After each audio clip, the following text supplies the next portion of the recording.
और देखिए, आत्महत्या से पहले महंत नरेंद्र गिरी ने जो कथित सुसाइड नोट छोड़ा है, उसमें उन्होंने शिष्य बलबीर गिरी को अपना उत्तराधिकारी बताया है। सुसाइड नोट में महंत नरेंद्र गिरी ने बलबीर गिरी को बागंबरी की गद्दी देने के साथ बड़े हनुमान मंदिर का महंत बनाए जाने की अपील की है। दुनिया को जीने का पाठ पढ़ाने वाला अखाड़ा परिषद के अध्यक्ष महंत नरेंद्र गिरी ने आत्महत्या क्यों की? रह रहकर ये सवाल पूरे देश को परेशान कर रहा है। आखिर ऐसा क्या हो गया जिसकी वजह से महंत ने सुसाइड जैसा खतरनाक कदम उठा लिया? हालांकि महंत नरेंद्र गिरी ने अपने कथित सुसाइड नोट में अच्छे बुरे एक एक किरदार का जिक्र किया है।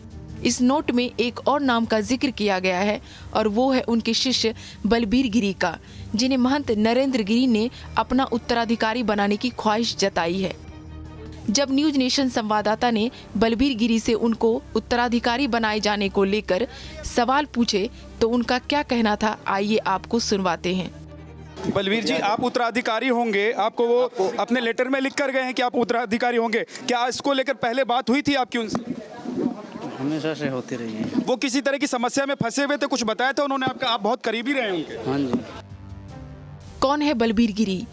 महंत नरेंद्र गिरी के कथित सुसाइड नोट में उन्हें उत्तराधिकारी बनाने की बात क्यों लिखी है, आइए आपको सिलसिलेवार तरीके से समझाते हैं। बलबीर मूल रूप से उत्तराखंड के रहने वाले हैं। वह 2005 में संत बने थे। बलबीर गिरी और आनंद गिरी करीब करीब एक साथ महंत नरेंद्र गिरी के शिष्य बने थे।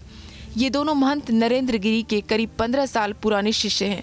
आनंद गिरी के निष्कासन के बाद बलबीर गिरी ही मठ का पूरा कामकाज संभाल रहे थे और मठ में उनकी हैसियत नंबर 2 की थी।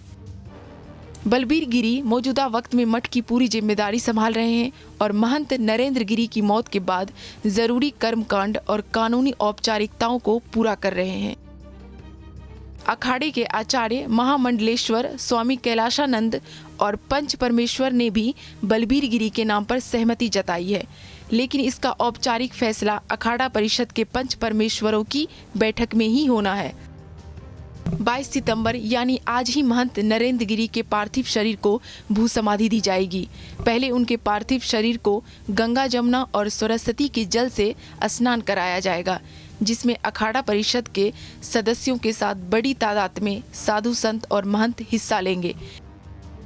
एक संत की मौत और अनगिनत सस्पेंस। सुसाइड नोट में महंत नरेंद्र गिरी ने अपनी मौत के लिए जिम्मेदार आरोपियों के नाम जरूर लिख छोड़े हैं, लेकिन जांच एजेंसियों को भी पता है कि ये केस बेहद पेचीदा है और इस मामले की गूंज आसानी से शांत होने वाली नहीं है।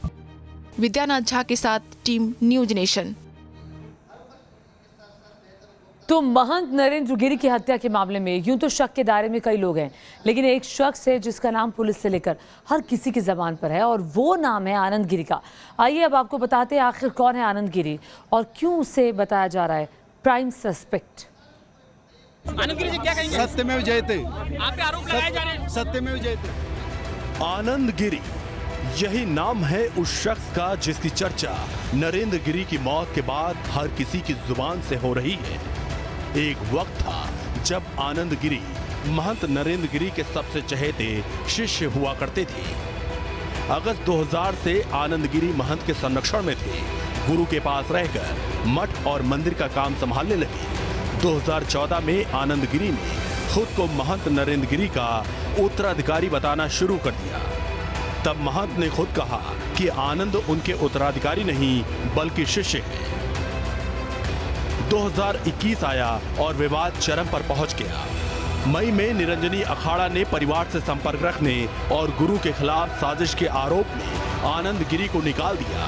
महंत ने उन्हें बागंबरी मठ और बड़े हनुमान मंदिर की व्यवस्था से भी दूर कर दिया। आनंद गिरी ने आरोप लगाया कि गुरु के भी परिवार से संबंध है। शिष्य का कहना था कि महंत ने अपने भाइयों, गनर और चहेते शिष्यों के नाम पर करोड़ों की संपत्ति खरीदी है। 26 मई 2021 को गुरु और शिष्य की लखनऊ में मुलाकात हुई। आनंद गिरी ने बिना शर्त माफी मांगी और महंत ने उन्हें मठ आने की अनुमति दे दी। आनंद गिरी ने ताजा घटनाक्रम के बाद कहा कि उनका महंत नरेंद्र गिरी से कोई विवाद नहीं था। आनंद गिरी ने कहा कि माफी मांगने के बाद गुरु से उनके संबंध ठीक हो गए थे। उन्होंने आरोप लगाया कि कुछ लोगों की मठ की संपत्ति पर नजर है। मुझे रास्ते से हटाने के लिए गुरु से विवाद करवाया गया था। क्या मठ की अकूत संपत्ति बनी विवाद की वजह? बागंबरी मठ और निरंजनी अखाड़े की संपत्तियों को लेकर विवाद पुराना है। सैकड़ों बीघा जमीन बेचने, सेवादारों और उनके परिवार के नाम पर मकान खरीदने को लेकर बार बार आरोप लगे हैं। मठ के जरिए बड़े हनुमान मंदिर की देखरेख होती थी। कानूनी लड़ाई के बाद महंत नरेंद्र गिरी ने निरंजनी अखाड़े से मठ को अलग करवा लिया। इसके बाद वो मठ और बड़े हनुमान मंदिर के पीठाधीश्वर बन गए। मई में महंत नरेंद्र गिरी और आनंद गिरी के बीच जो विवाद हुआ, ताजा घटनाक्रम पर उसके प्रभाव से इंकार नहीं किया जा सकता। मांडा और रायबरेली में निरंजनी अखाड़े की करोड़ों रुपए की जमीन बेचने पर भी विवाद हुआ। निरंजनी अखाड़े के मठ में 2 महंत पहले भी संदिग्ध हालात में मृत पाए गए थे। महंत नरेंद्र गिरी की मौत के बाद इस प्रकरण पर चर्चा शुरू हुई। 2 साल पहले ऑस्ट्रेलिया में आनंद गिरी को गिरफ्तार किया गया था। सिडनी पुलिस ने आनंद गिरी को शिष्याओं से यौन शोषण के आरोप में गिरफ्तार किया था। उन्हें रिहा कराने के लिए महंत नरेंद्र गिरी ने एड़ी चोटी का जोर लगाया। नरेंद्र गिरी ने यहाँ तक कहा था कि आनंद गिरी का व्यवहार संत परंपरा के खिलाफ है। Team news nation.